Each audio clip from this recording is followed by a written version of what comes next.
It's day 6 and we're holding strong, still on course here. Today's video is actually going to be a response to an email I got yesterday. And I won't say the person's name because they asked me not to in case I do make it a video, but they asked if I could answer some questions. His main question was, what's the one thing I recommend doing for setting up the business? What's the main thing to get done and set up for the business? And I told him, well, there isn't just one main thing that outweighs the other, because the main thing that would help set up the business is encompassing about multiple aspects. You sort of can't get one without the other. And he asked for more information, and this is your more information. It's not one main thing that you have to do for the business. It's actually about,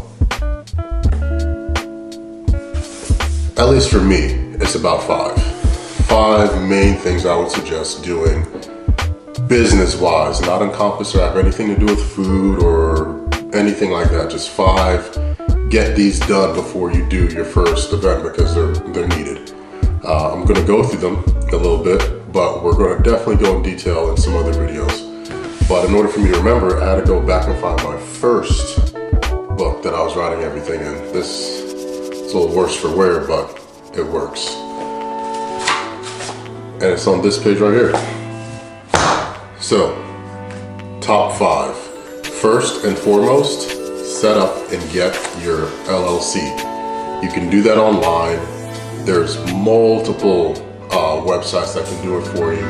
I personally used incfile.com because they were the cheapest alternative at the time. Customer service was great. They basically take care of all the paperwork for you, and they charge a very small fee for that, because when you find out the filing cost for your state and then you see what they charge, they're barely making any money, but it's such a wonderful service. So I'll definitely have the link for them and all the links of what I used below in the description. So check that out if you're really looking to get started. Number 2, after you get your LLC, which you really have to get your LLC to get this. Some people say you don't, but I say get your LLC first. Then go get your Tax ID. Now you can get a Tax ID just using your social. And the reason why you don't want to do that is because it ties into the next must-have, which is your bank account. Now, I set up my business and my Tax ID with using the LLC that I created. Then I went and got my Tax ID. And I did that under the business because I didn't want to have any affiliation with my personal. If anything goes sideways, they can go after the company, not me. So with that being said, when you go ahead up and set up your bank account, number 3, the biggest mistake a lot of people make, they go ahead and they set up a bank account with the bank they bank with. Follow that? They open up a bank account with the bank they bank with. I didn't do that. I set up my business account with a bank that I had no affiliation with, and I actually like this bank because they don't charge any fees. Unless I'm depositing over $50,000 a day, they're not charging me anything. The account is free. It's a free business account. There's no limit that has to occur to it. There's no deposit amount that has to happen every single month. It's just a free business account. I also like it because they have a free Coinstar machine.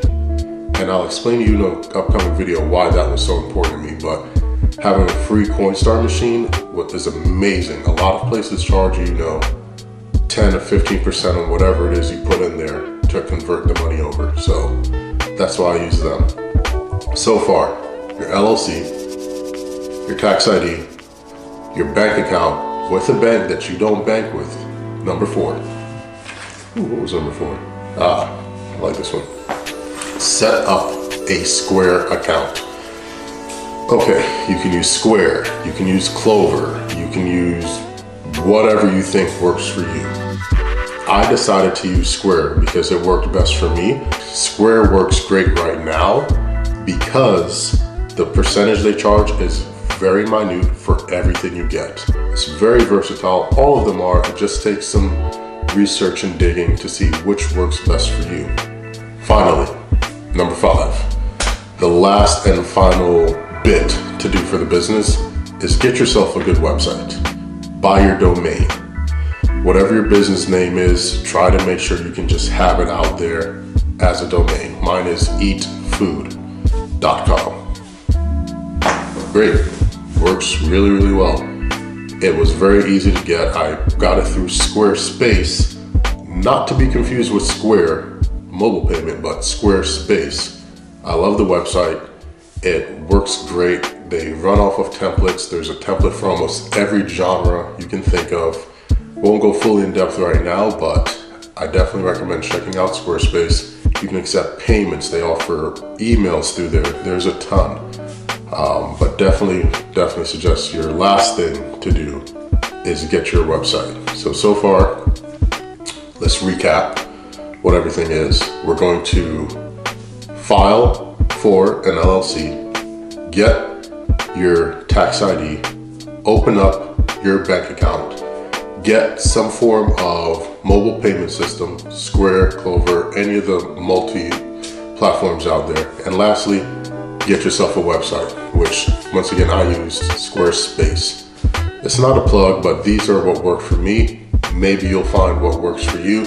If you're worried about the cost on all of this, to be honest with you, I believe my total cost was under $300.